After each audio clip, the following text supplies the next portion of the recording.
You're listening to the Pulled by the Root podcast.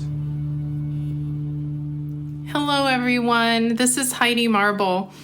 It is a rainy, cloudy day close to Portland, Oregon, and I am still recovering. My eyes are puffy from crying happy and sad tears after speaking with Heidi Frederick, author, adoptee, speaker, last night. Sean Farley also joined us on our call, and as you get to know him, he's just an incredible guy. He is creating the musical imprint for our Pulled by the Root project and also doing sound engineering. And he sits in on these to help me host and to also just learn more about the experience. Heidi also writes lyrics and poetry, and something really incredible happened. And I'm not going to give it all away. You have to listen. Also, just trying to summarize this in some way, Heidi was so profoundly organized in her thoughts and what she wanted to get across, and she spoke directly from her heart in a very thoughtful and powerful way.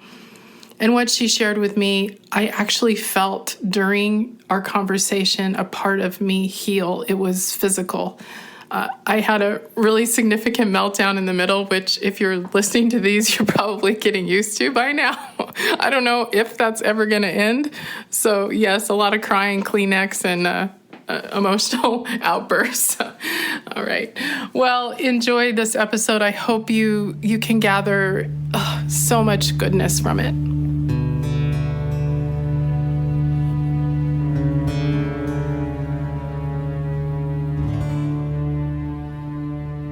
Oh my goodness, precious people, welcome to the Pulled by the Root podcast. The sun is going down.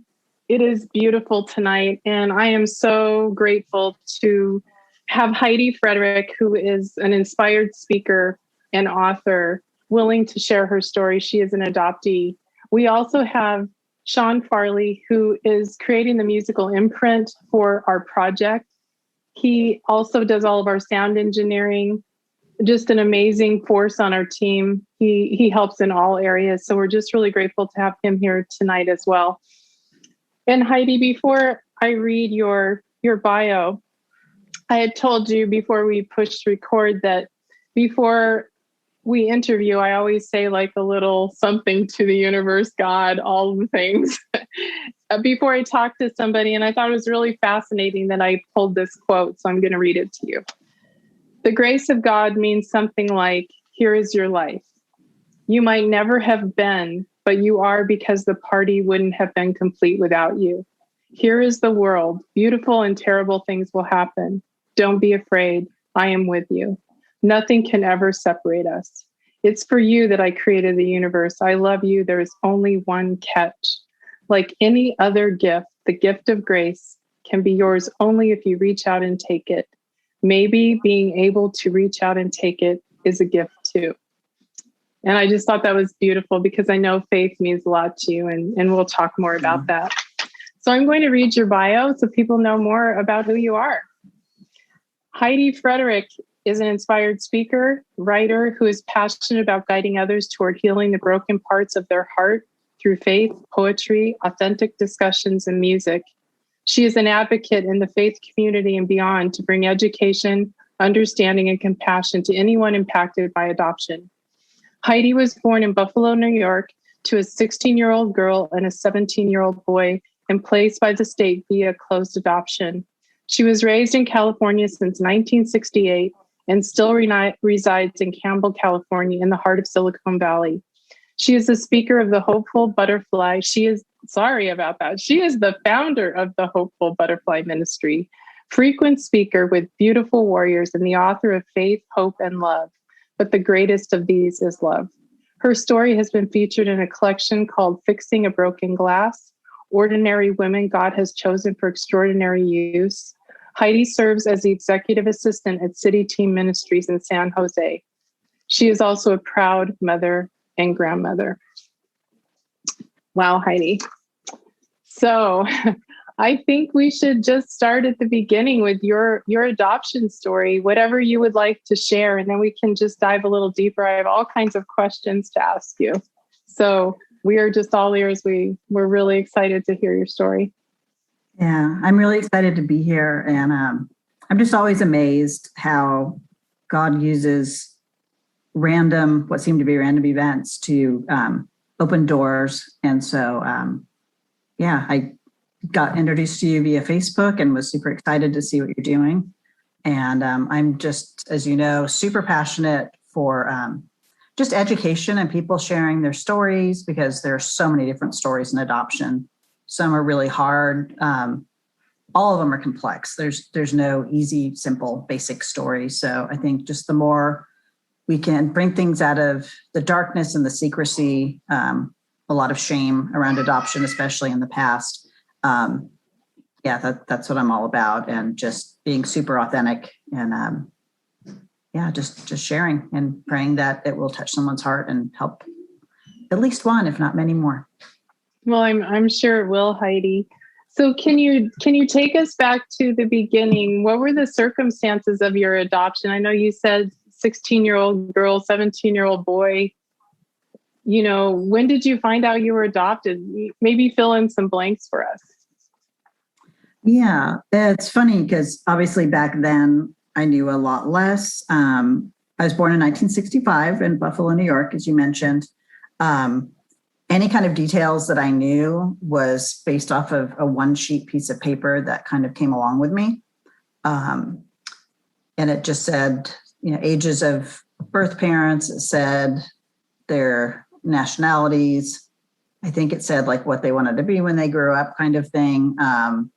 And I think it said hair color, eye color, but and I did have my birth name, which I thought was unusual, and that always brought me some kind of I don't know, like I was always really proud of that, and it kind of touched me, because I know a lot of people, if they were and I always stumble on this because the whole phrase about adoption, there's so many different phrases people use, and some people find offensive.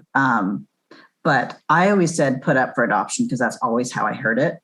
Some people say placed, some people say a loving adoption plan. I just know from knowing my story that, and it's hard because these days that's what people say. So I don't ever mean any disrespect to anybody, especially because I have a lot of good friends who are work at crisis pregnancy centers and are real advocates for adoption. But from what I understand from my mother and father, it was not a decision. It was a crisis. It was, how do we take care of this before anybody finds out? And it wasn't their choice. It was parents, because they were young, they were kids.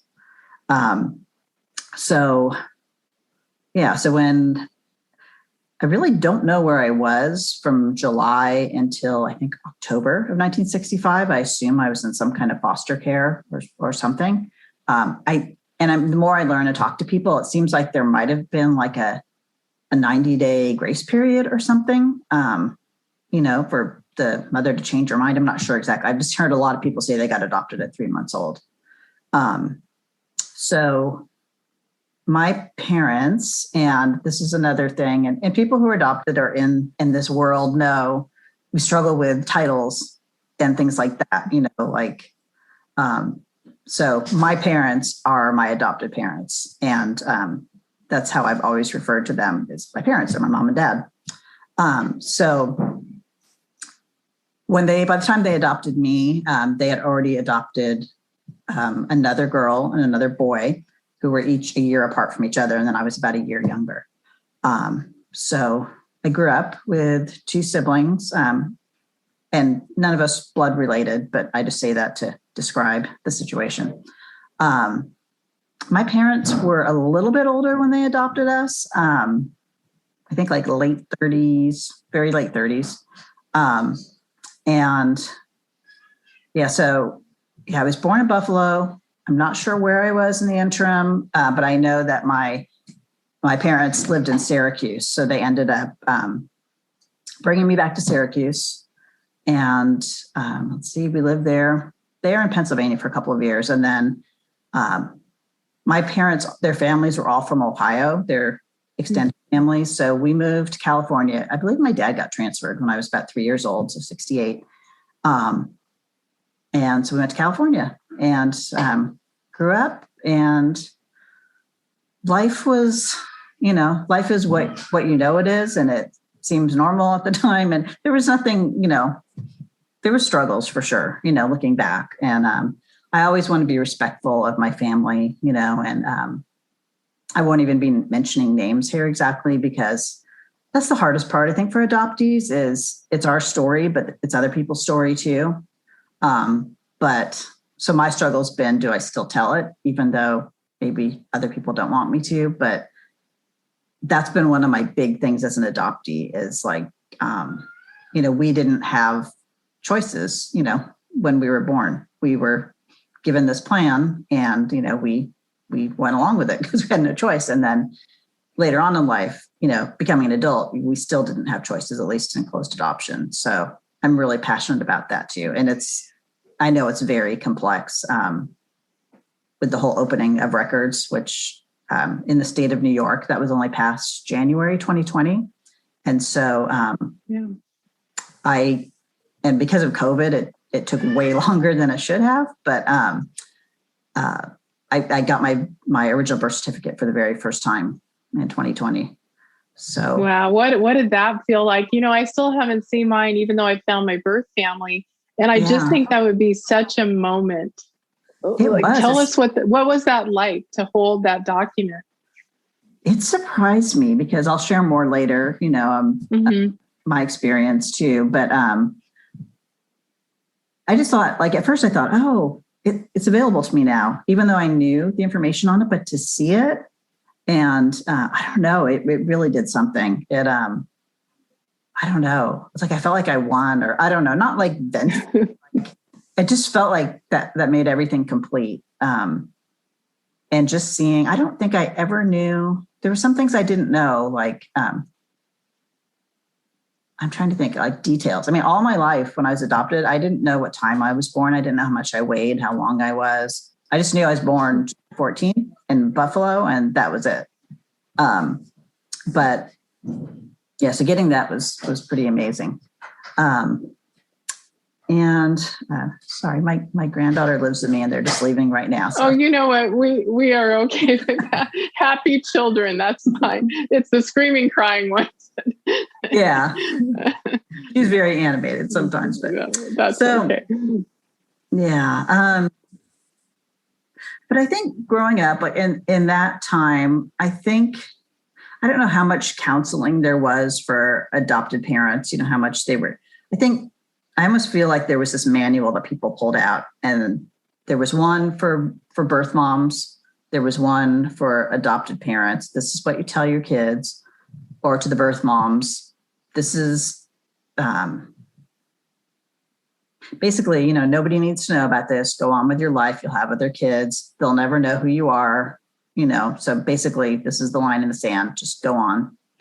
And at the time, I feel like they thought they were doing what was best, but they really didn't know. And there was so much damage done. I've seen it time after time. And even with my parents, I think we had a little book about You Are Chosen. And so growing up as an adoptee, I was actually really proud. I kind of bragged about it, like, oh, I'm adopted. And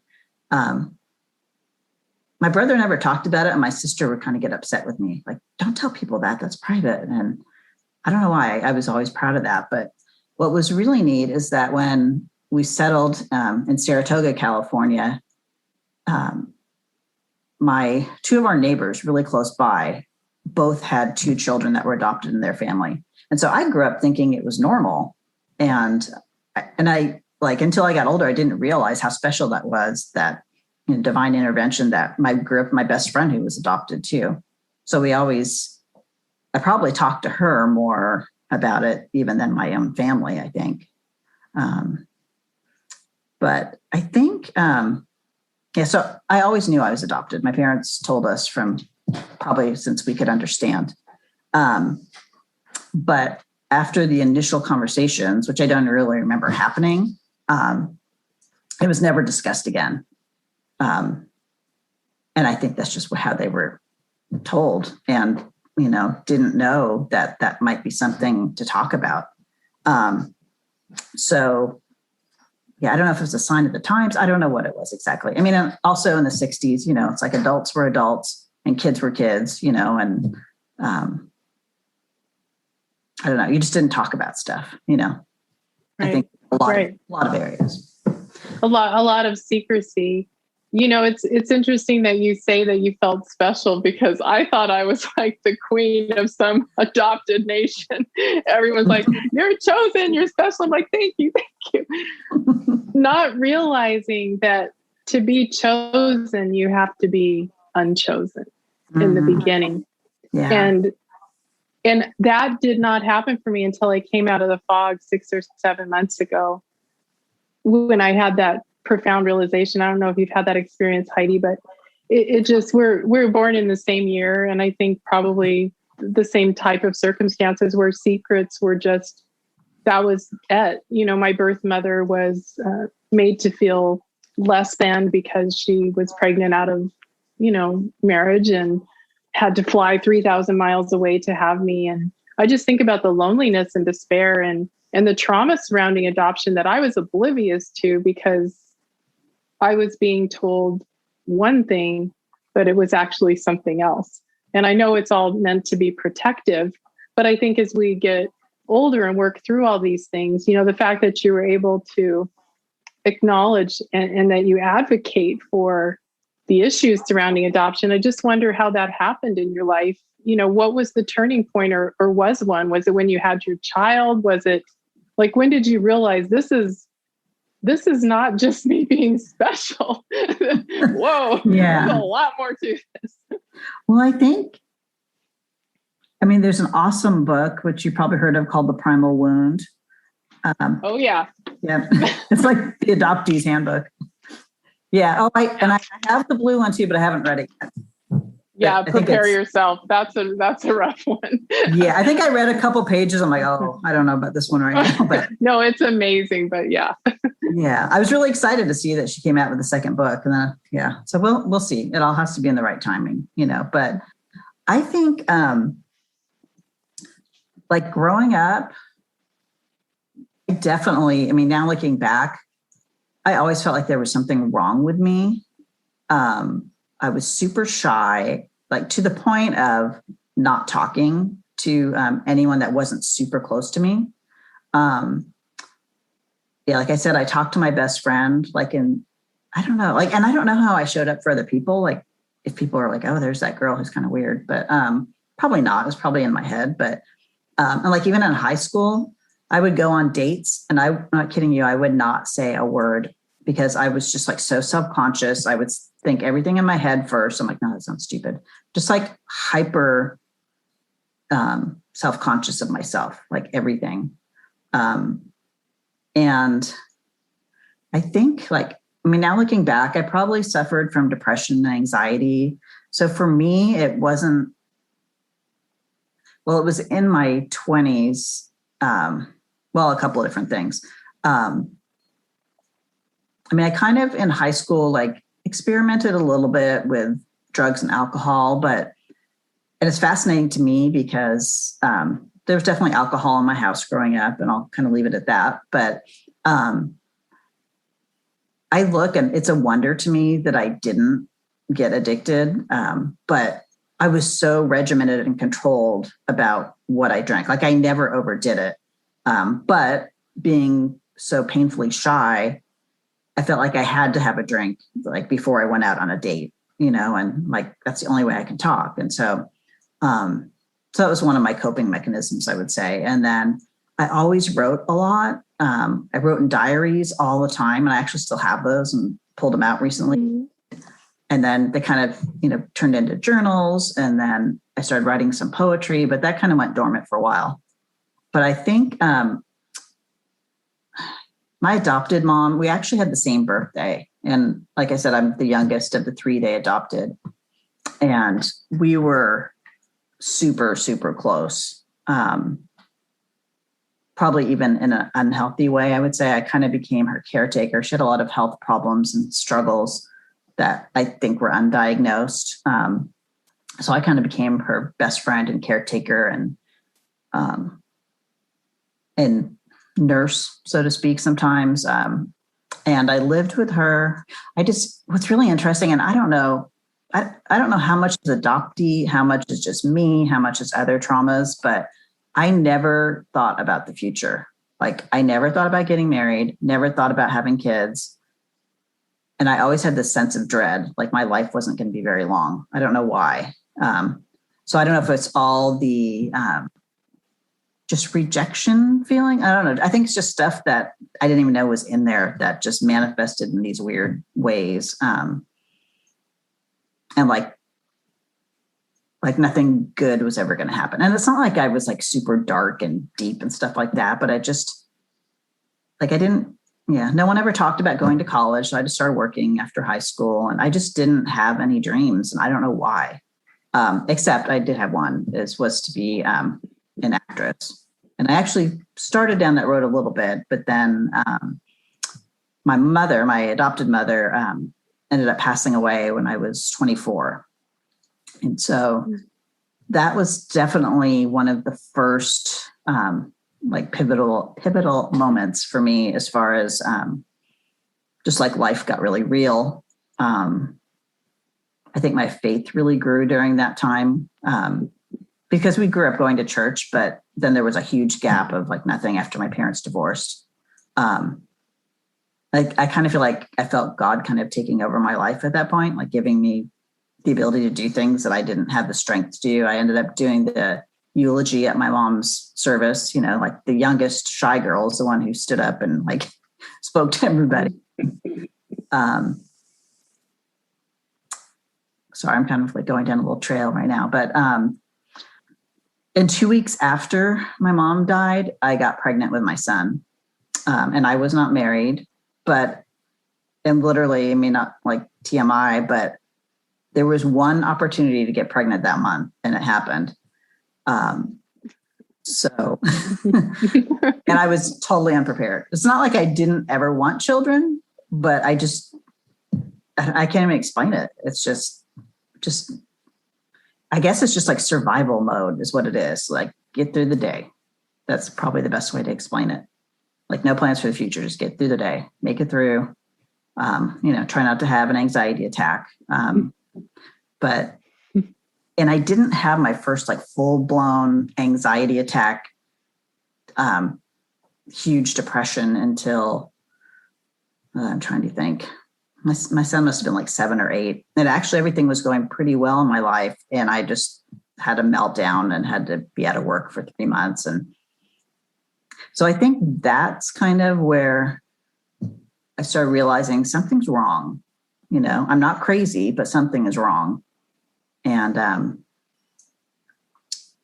I started going to church again and started my relationship with God. And he just kind of unraveled all the stuff that was inside of me. And I think that's my cue to read something to you. I didn't mean to say that word. There's a song called Unraveling. Please do. Well, yes, okay. We would love to hear it. And is this something you wrote or something that you've heard? No, this is a song that I've heard, and it speaks to so many different situations in life. So I think a lot of people can relate, but it just really, and it's a new song. So I just heard it recently. I'm like, oh my gosh, this is my song, my life story. And so I'm going to read the lyrics, kind of abbreviated version. I won't go in all the choruses and stuff, but it's by an artist called Corey Asbury. So I recommend listening to it. I would have played it on here, but didn't want to mess with all the technical stuff. But, so it goes, I'm coming apart at the seams, and everyone's pulling at me, and I am unraveling. The smile isn't quite what it seems, but it does well to hide what's beneath. All the pressure is staggering. In the unraveling, Father, unravel me. When I can't feel a thing, have mercy and let me bleed. I know it's dumb, but I have been numb for way too long. So goodbye now, Yellow Brick Road. Thanks a lot. What I need is back home. So homeward I'm traveling. Never really, until tonight when I was reading it, I never really thought of it. Like, to me, I kind of feel like homeward can be like heaven or like relationship with God. But for an adoptee, it's like, that just hit me when I was reading it right now. Like, wow. Heidi, that was, I mean, you spoke 3 words, and I'm sorry, everyone that's listening. I'm going to cry for every podcast. Just prepare yourself. It's healing. No, I just felt that so deeply, you know, and Sean can relate to this too, because one of the things that's so important to me and to our Pulled by the Root team is music and expression, and being able to discover ourselves through these incredible songs and maybe our own writing.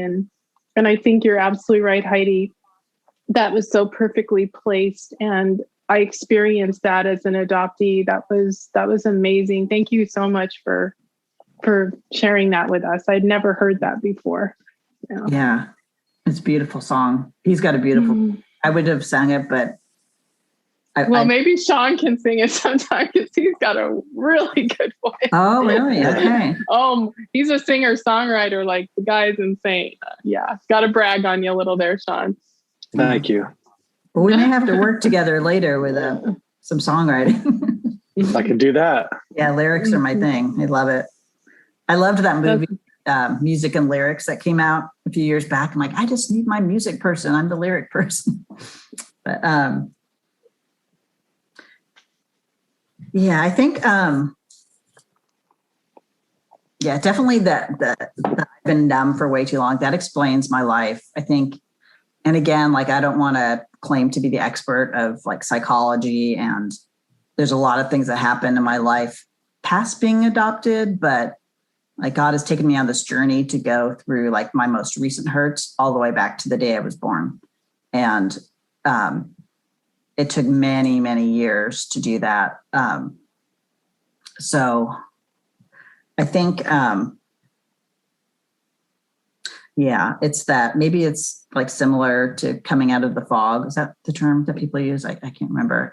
Yes. Yeah. For me, it was like, I had to go through where, okay, I'm really going to like feel this now. And I just grew up feeling very like detached, like alone in a crowded room, or kind of some of the things. I like, this might sound funny, but like, I related to Pinocchio because he just always wanted to be a real boy. Like, not, obviously girl in my, but it's okay. We don't judge around here. Yeah. I mean, it's probably for me. Oh, do you know your real parents? And that's another, thing that's hard to hear, because it's like, yeah, my real parents are the people that raised me, but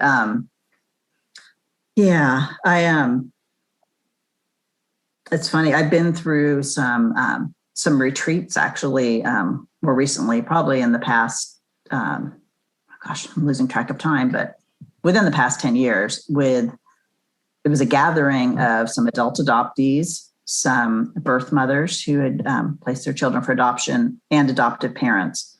And we all just kind of like stood in that role and shared with each other what the experience was like. And it was so safe because it wasn't, our adoptive parent or our birth parent. And we could just hear the point of view, because obviously you just have your own, and that was pretty incredible.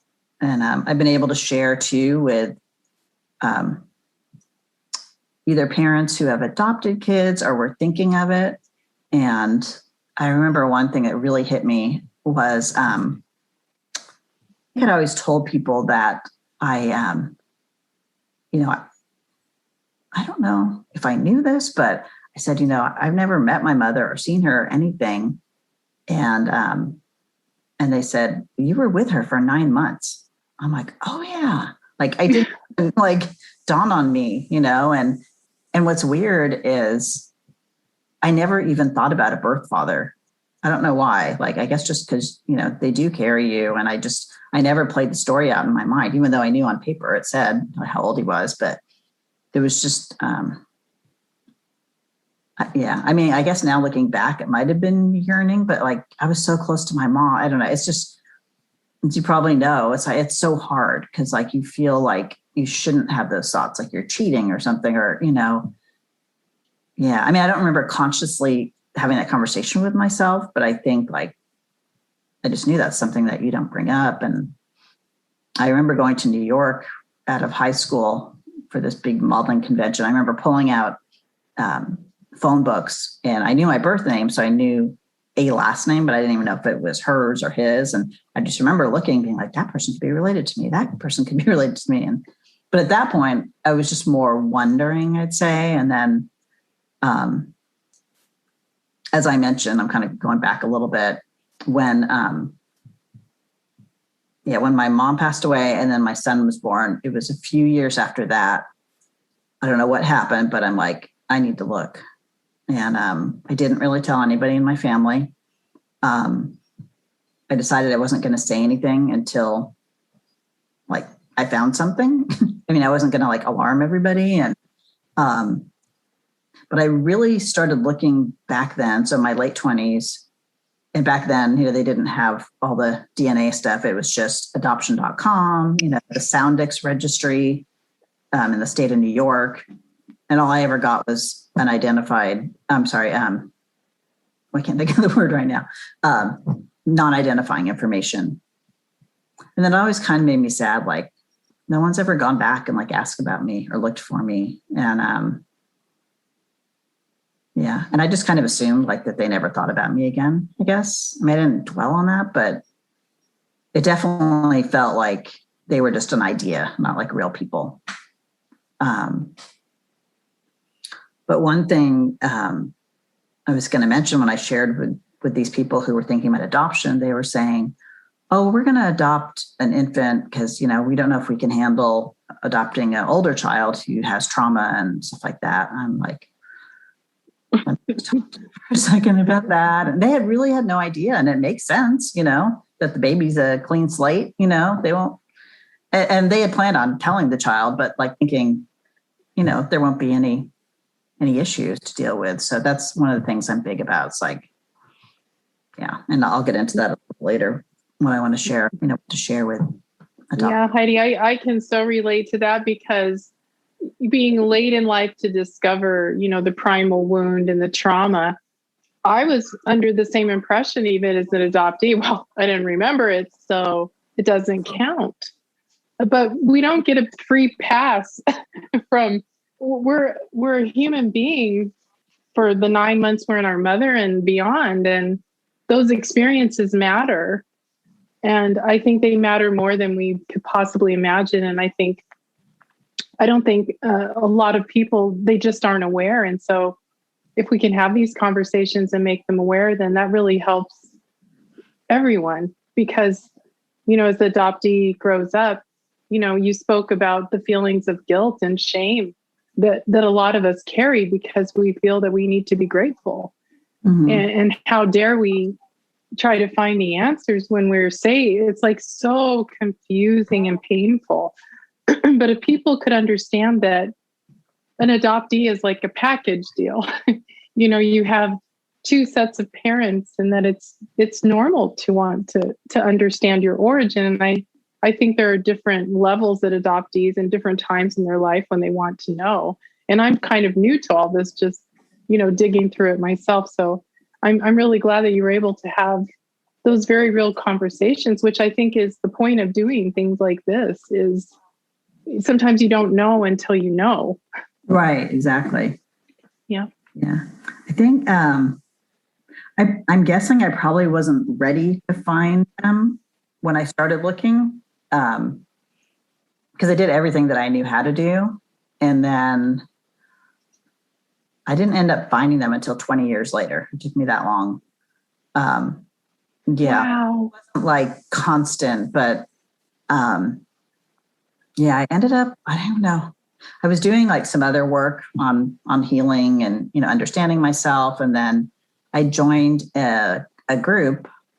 And this was way before the whole retreat thing I was talking about, the healing retreat. But I think it was an adoptees, and there was like these two search angel ladies, but people came who were doing reunions and searches. And, again, from like all the different sides of the triad.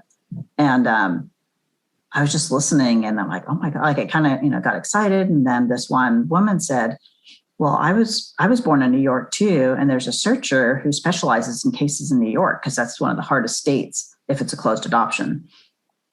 And I like listened to these stories and I'm like, okay, but I'm like, not ready. And then I had started a new job a couple of years later and the receptionist was talking to me and we'd shared, like, I tell everybody I'm adopted. It's like like it says, how did it affect you? It's like, my whole life is out of the lens of I'm adopted. And a shout out to Anne, who wrote the book. Catherine, yes. Yeah, you don't look adopted. Yeah, we just interviewed her. She's amazing. Oh my gosh. She's a fireball. She is so insightful. So I'm so glad you mentioned her. Yeah, I ended up getting to meet her and I took a writing class with her. But yeah, we met up for coffee at Starbucks. Obviously, we didn't know what each other looked like. And so she's like, oh, I'm sitting on the corner wearing, tracksuit or something like that. I'm like, I'm the one that looks adopted. I laugh out of that, but I like that. Oh. Yeah. So anyway, when I started this job and we were talking about being adopted with the receptionist, she's like, oh my gosh, I just got this call from a woman who's doing this show on the Oprah Winfrey Network. She's like, and there's a woman who's looking for her child. She's like, and they think that this might be my birth mother looking for me. And she told me this whole story. I'm like, oh my gosh, that's so exciting. And then it turned out not to be her mother, unfortunately, but it triggered her to do a search and she found her birth family. I'm like, oh my gosh, that's so cool. And she's like, yeah, the lady lives in New Jersey, but she specializes in cases in New York. I'm like, I've heard that before. So I proceeded to call. Her name's Pamela Slayton. And she's been on Oprah. She's been on all kinds of things. And I'm like, there's no way she's going to take my case. And she did. And 2 weeks after giving her any information that I knew, which was very limited, she called and left me a message and said, your search is complete. And yeah, so I was 45, I think, by then. And I didn't call her back. I was like, oh my gosh. Like I had to process it. And then she's leaving me messages. She's like, hey, I worked really hard here. Come on. Yeah. I mean, she's a search investigator. That's her profession. And so, but she didn't charge unless she was successful, which I thought was awesome. And I'm like, she's not going to find anything anyway. And so, yeah, she's like, I thought like, maybe you decided against it or you didn't want to pay or something. I'm like, no. I just had to process it. And so she called me and told me my birth mother's name. She had an entire family tree laid out of all my birth mother's siblings, parents, all these names. And so I stayed up all night that night looking on Facebook and Googling people and looking for, I'm like, do they look like me? Do they look like me? Is that, No. So that was pretty incredible. Yeah. What were you going through emotionally at that point? Were you nervous or what were some of the things you were feeling? I don't even know. Like, just like adrenaline, I think. But the whole way through, what I loved is that Pamela coached me of, what now, what to expect, what not to expect. Basically, don't expect anything, just kind of like go with the flow. I mean, she coached me on when you make contact, this is what to say, not to say, kind of like ease your way in because you've been preparing for this, even though it was only 2 weeks. But this is out of the blue for them. This is 45 years later, and so she was great about that. But it was still hard. I mean, I think I know that I've had a much better outcome than a lot of people. So I'm very, very grateful for that. But it was shocking for my birth mom. And it took her a while to kind of respond to me. I'd left her, Pamela had her address, her phone number, like everything. And so like that first time that I called was terrifying, I have to say. And it was kind of like, okay, please don't let her answer. And then And I got her voicemail and left a message and just said, I'm doing some genealogy research on this family. And I'm just trying to figure out, if you're part of this family kind of thing. And then she didn't call me back at all.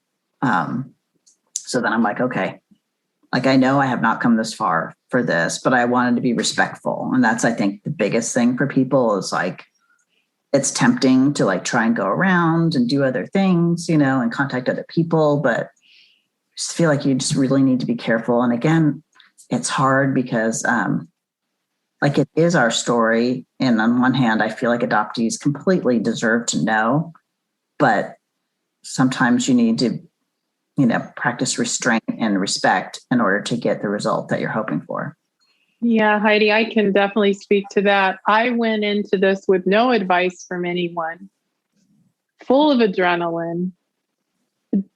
I was just all about, finally, I get the answers. And I just charged in like a bull in Spain when they all run. It was like, here I come to Pennsylvania. I'm going to capture my birth family. And I really hope that people can learn from some of these experiences that the reunion can be traumatic too, because the picture that we have in our head can be vastly different. And I think it's really important that we're as prepared as possible psychologically and that we are respectful. I wish I would have done it differently because I think I could have saved a lot of pain for everyone. I just thought it was wonderful news and didn't really consider the fallout. And I ended up having to deal with that with the, destruction of the relationship with my adopted mom. Mm-hmm. And, it makes me sad because I think if I would have had just a little bit more information, if she would have had more, it would have gone better. And, you had mentioned that feeling of like cheating. Mm-hmm. Well, I actually did. I had an affair with my birth family. I would lie to my adopted mom and fly and see my sister and tell her to be quiet in the car while I talked to my mom. I'm like, this is the most ridiculous thing ever. It wasn't healthy, but it's really, really complicated. And, I'm just curious, like how did it play out? I want to hear what's next. Yeah. Let's see. Well, when I finally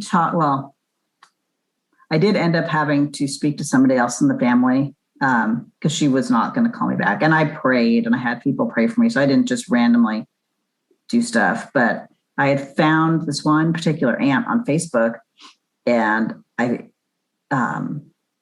actually had, oh my gosh, I'm trying to think. 2 of her siblings have passed away now. But I think there was a total of 7 siblings, big family. And it was one of the nights where I stayed up just looking at people on Facebook. And then I'd had this dream that I sent a friend request to my aunt. And I woke up at 2 a.m. from that dream. I'm like, I'm just going to do it. Because all my life, I've been stuck in analysis paralysis, just overthinking everything, like I was saying, about thinking about every word that came out of my mouth. I'm like, when are you just going to take a chance? I live so small and so like afraid of everything. So I did it. And I think I went back in bed. And then when I got up in the morning, I had a message back from her saying, oh, I see a friend request from you, but I'm not really sure how we know each other. And kind of the rest is history. But we ended up chatting. And then I said, well, actually, I'm adopted. And then she's like typing. And she's like, when is your birthday? And then I told her, and she's like, you're my sister's daughter. And it turned out that she had placed a daughter for adoption too. And she thought I was her daughter at first. Oh, what? Oh my goodness. Yeah. So it was, and what's crazy, which I've learned later on, is that, and when I finally got to talk to my birth mom, she said, why did you contact my sister? And I thought she was upset. And then she's like, I think I know why, but I want to hear it from you. And I told her about the dream. I'm like, this is going to sound crazy, but I believe God showed me this. And she said, you're exactly right. And she said, she's the only sibling that knew about you and nobody else would have known who you were. So it's just the whole, just been like all these moments of like, wow, but So kind of try and fast forward. My birth mother told me that she had gone, well, it's kind of a little bit, let's see. So I was born in Buffalo because she got sent away like your birth mother. And ironically, she lived in Syracuse too. So she went back home and I ended up in the same city as her, which she had no idea that's where I would end up. And then she went back to high school and met her now husband of many, many, many years. And she told him before they got married about me because she didn't want to have any secrets. But past that, like that was never talked about at all. But they became Christians in their 20s, and she said that they always prayed for me. And so when I did end up learning that, I'm like, oh, like I wasn't just forgotten about. And I think that's probably part of the whole process of how things ended up the way they did. But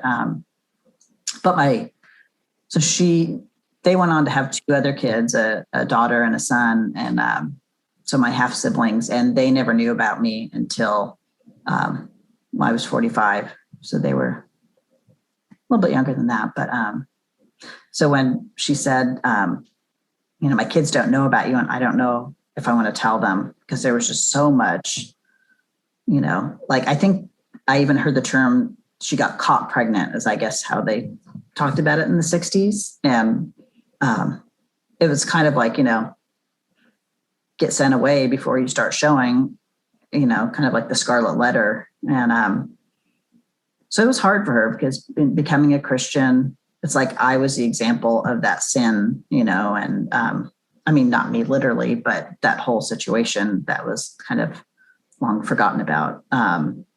But I've seen God do miraculous things in her life. And from my first visit where like she took me to church with her and she said, I'm not ready to tell people. So I'm just, is it okay if I just say you're our friend Heidi visiting from California? I'm like, that's fine. Like, I just want to spend time with you. And people are like, that's not very nice. I don't know. Like people don't understand it, but I'm like, I get it, and then the next time I ended up going back was 2 years later, and she like couldn't wait to introduce me to everybody. So it just, took some healing. And then on my first trip, I told her like, I kind of want to incorporate like because I think birth parents, when they do get searched for, I mean, there's all different reactions, but, sometimes it's like, well, what do they want? Because they're told they're never going to, you need to move on. And it's like, like we're not looking for money. We're not looking to disrupt your life. Like these are all the things that I wish I could have just said, but like, and eventually, as we got to know each other, we were able to talk a little more openly, but, so I have some notes here too. So, but it's like, it's to explain to people. And I guess this kind of crosses over to adoptive parents too, because that's been hard. My mother, I told you, passed away a long time ago. I don't know that I ever would have went searching if she was alive. I think it would have broken her heart because we were so close. And, what I've learned is like when I talk to other adopted parents, I try and tell them like,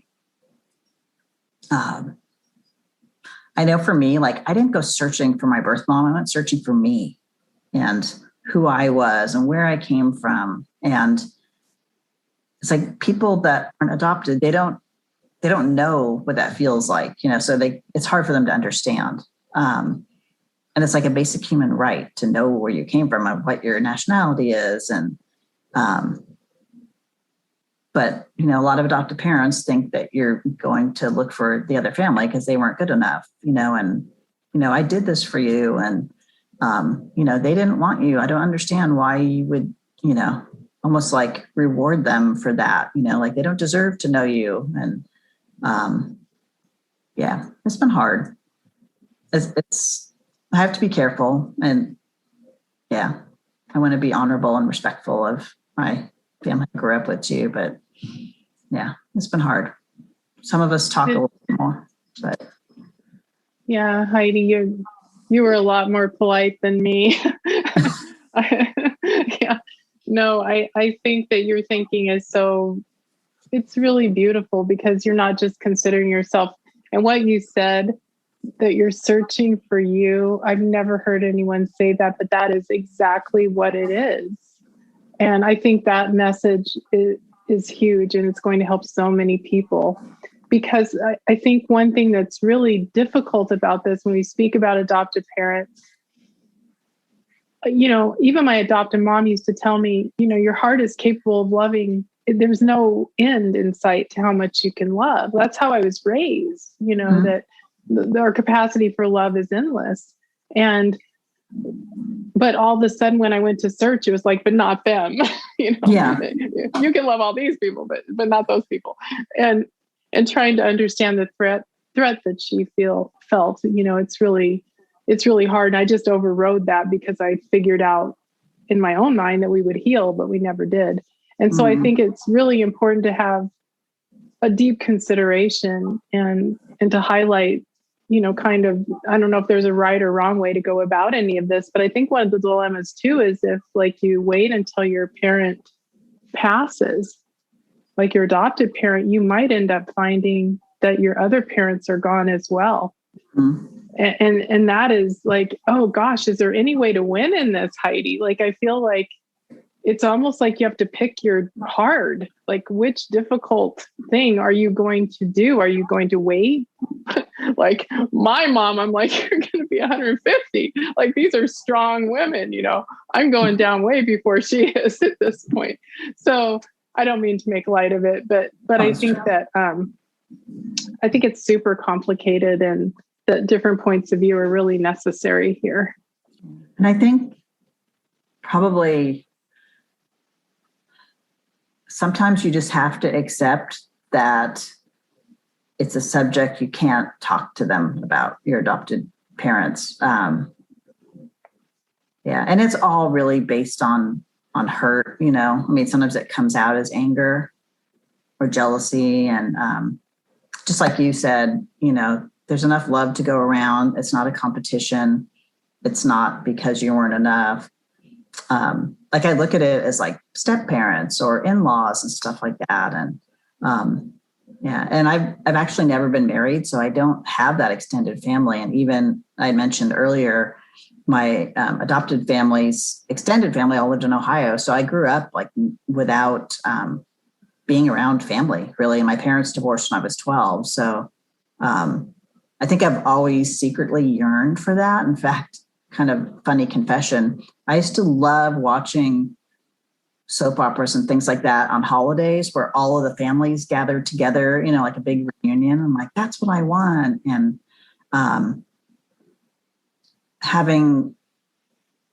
this is tricky. I'm always so careful, but like I have family gatherings with my family and I love it, but like we're small. And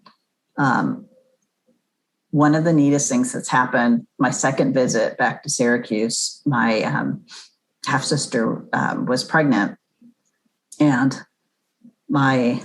it's hard to figure out what to call people, but my birth mom's husband, I guess technically is my stepfather, his whole family and him completely welcomed me so much, like treated me like their own. And so his sister called me, like we hadn't even met yet. And she's like, I can't wait to meet you. She's like, I hear you're coming and you're going to be at the shower for the baby. And she's like, it's like we're welcoming two babies into the family that day. And I was like, oh my gosh, like, yeah, just like little special moments like that. But and when I did meet my birth mother the first time, I told her, I said, I want to see, like, do you have yearbooks? I want to see what you look like when you were, a teenager. And again, I was looking for resemblance, and I don't feel like I look a lot like her. Again, it's hard to tell what you look like. Sometimes there's people you look at and you're like, that person looks like me, and other times not so much. But definitely, I think our personalities are really similar. Her husband said when I walked in the room, he saw like their daughter, but with blonde hair. Wow. And then my brother we're really similar too, very similar temperaments and just crazy things. Like I'd mentioned, I was on the worship team at my church, and I was in like the drama team that did this huge Easter production every year. And when I met them, my mother and my brother's actually a pastor and was the worship leader at his church. My sister was in the dramas, and my mother, she's like me. She's like, yeah, I sing worship, but I really don't know how to sing. She's like, they put me up there because I need someone to stand there. But, and crazy things like my mother and I had like the exact same Bible, and just like all these things of like that whole nature connection. Yeah, the connection. Yeah. I'd like to read a poem that I just wrote, especially for you. Oh my gosh, Heidi, I would absolutely love that. Yeah. So for those listeners and for Sean too, I have shared with Heidi that I wrote a book of poetry called Faith, Hope, and Love. And I've actually written a second one, and I haven't published it yet. And it's been like sitting around for way too long, and I need to do something with it. I've just written poetry since then, kind of every now and then. So I work really well under pressure, or like when somebody asks me to do something. I guess I'm very obedient, but and I had shared that I had poetry, and Heidi asked me if I'd read any, and then she's like, or maybe you could write one about like the theme of Pulled by the Root. And at first I'm like, oh no. And then I'm like, it's perfect to have that like assignment. So I will read that to you now. It's called Wildflower. Blown by the wind of circumstance, set on a course of nurture versus nature, yet thriving, or at least pretending to, struggling through each day, blossoming into a delicate, tender flower, yet withering from unimaginable fear, feeling trampled on by life in criticism of herself. Wildflowers, often overlooked, yet providing beauty in unexpected places, like a deserted road or a dry desert, withstanding the extreme storms of life and heartbreak. Desperately wanting to stand out, yet longing to fit in. Doubting her worth or place in this world. Tired of feeling numb, yet scared to feel, in case the pain is unbearable. But seasons come and seasons go. A time to feel and a time for healing. A time to accept and a time to surrender. Although unplanned, planned by God, his masterpiece, on purpose, with extreme value and utter significance.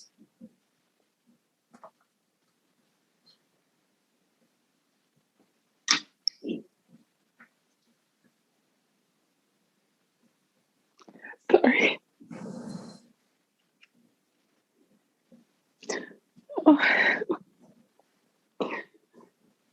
Oh, Heidi. Oh my gosh, someone take over the interview. Heidi, well, Oh my maybe goodness. we can collaborate and turn that into a song. Oh, I'd love Sean, that. please. Thank you. Oh, goodness. That has been like the desire of my heart ever since I started writing. I mean, as I shared before, I think before we were on air, yeah, I'd love that. Oh, Heidi, I was talking to another adoptee this morning, a gentleman from New York, and we were talking about just how amazing it is to be able to connect with each other, and we're giving the belonging and the healing that we've always craved. And that was just, I literally could physically feel something just kind of smooth over inside of my soul. I just wish I could hug you. So thank you. That was so incredibly beautiful. And I know we're at about the hour time, and I want to make sure we've covered so much territory in this, and there's so many beautiful moments. And I just wanted to, maybe we could wrap this up by, I don't know, Sean, if there's anything you wanted to say, or if there's any advice that you can give to people that are listening. And we hope it's many people that are listening from all sides. And,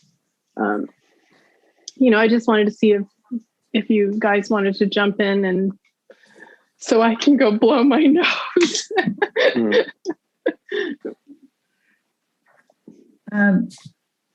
I'd like to read a couple little pieces of advice, I guess, I'd like to share. So I'll try and keep it kind of brief. So first, what advice I can give adoptees? I just encourage people to read books to understand why you might show up in life the way that you do. One of the books I mentioned before, I think, was The Girls Who Went Away. And this is for adult adoptees who's not birth moms. We're back in that whole era. It helped me really understand more. The Primal Wound, which you mentioned, and then also You Don't Look Adopted by Anne Heffron. I encourage people to join an adoptee support group. But as I shared with Heidi the first time that we spoke, I joined a whole bunch of them on Facebook, but you kind of have to be discerning. And just like for reunion, you have to be prepared because there are some really angry adoptees out there. And it's like, like toxic. I've gotten attacked on there for a number of reasons, And the thing is, like, I'm a really empathetic person, so I get it. And they have a right to have their feelings, but it's like, don't attack me. And I've kind of learned, okay, you're not going to talk them out of it. Don't try and be the savior and heal them and stuff like that. They're not ready. But there are some great groups for sure. And like you said, like, we're kind of our own family in a way, like nobody else can understand it the way that we can. And then there's counselors too, and not all that many really who have specialized training for adoption trauma.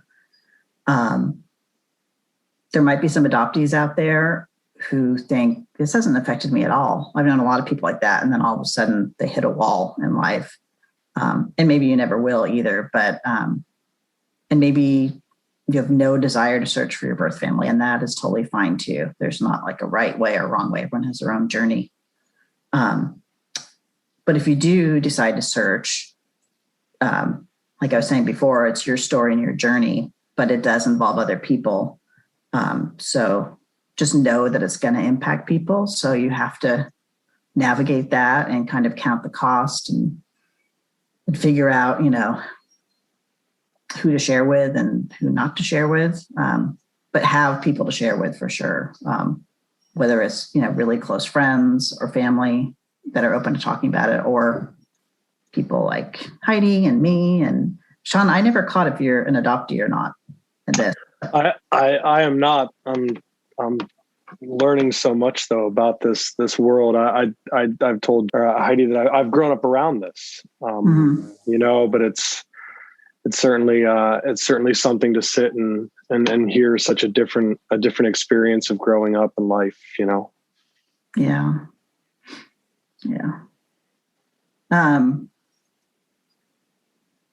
I would say that you deserve to know your roots. And you likely lived with trauma, and you may be conscious of it and you may not be.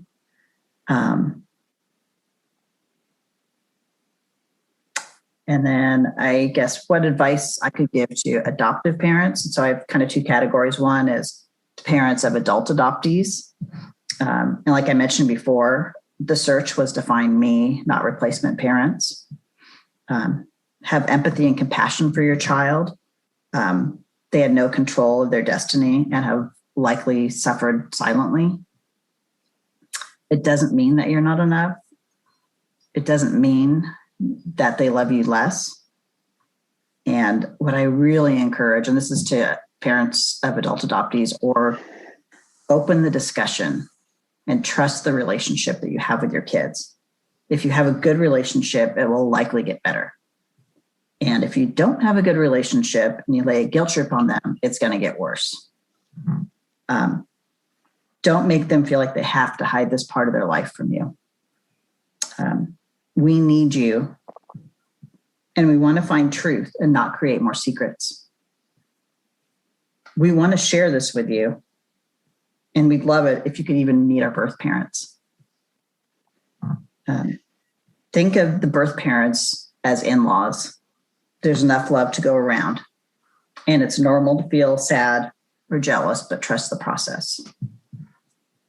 And then for parents who are looking to adopt or adopt young children, like I mentioned, adopting a newborn or infant doesn't make them a clean slate. Recommend reading The Primal Wound.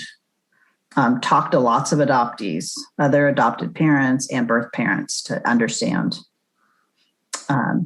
Encourage open dialogue as they grow older. Provide a safe place for them to share and process, such as a peer group or a therapist who's knowledgeable about adoption, and adoption trauma, or a healthy adult who can relate. They may feel scared to talk to you about it, about their curiosities, about their birth parents, even if you open that door. And then what advice I can give birth parents whose child has come knocking on the door. We don't want money. We just want to know who we are, who you are, and where we came from. We aren't mad at you. We don't want to disrupt your life. We want to know your story and how we came to be. We want to understand why you placed us, what you went through. We hope you thought about us, at least on our birthday. We want to see where we got our looks, our talents, and our mannerisms. We say we just want to know our medical history because that feels safe. We would love to know if we have siblings. We're afraid to get rejected or abandoned again. If you aren't able to welcome us into your life, please give us the chance to know other relatives. And one thing I kind of thought of before we went on here, I just want to, if there's anybody on here who's facing an unplanned pregnancy, I know so many birth mothers who at that time it seemed absolutely unmanageable and impossible for them to keep their child. I would just encourage you that there are so many resources now and that this is a lifelong decision. So just consider it wisely, I would say. I've seen so many women who are my age who put their children up for adoption, and 2 years later they were fully capable and have lived with regret ever since. And some were open adoption, some were closed, and so some even have their children in their lives, but it's just not the same, and they are just they weep and are just mourning, and it's, I don't know, like in some situations I almost wonder, like, would it be easier to have a closed adoption and not, I don't know. I think it'd be even harder to like see them, but not, it's kind of like, they're just like, you're reaching for them, but you're just not quite there. But, and I think that's about it. Oh, Heidi, this has been incredible. Yeah. I just don't know how to summarize it other than saying I think that you and Sean need to write this song, and we need to have you back again. I would love to talk to you more. And I think it would be really, really amazing, like if we had a group conversation where we had, maybe different people, from different sides to talk and to share. I think that would be incredible. So you're not going to get rid of me. Oh, good. I'm glad. Oh, Same. we thank you so much, Heidi, and it's just been incredible. And Sean, thank you so much for being here. for listening, for being part of this project.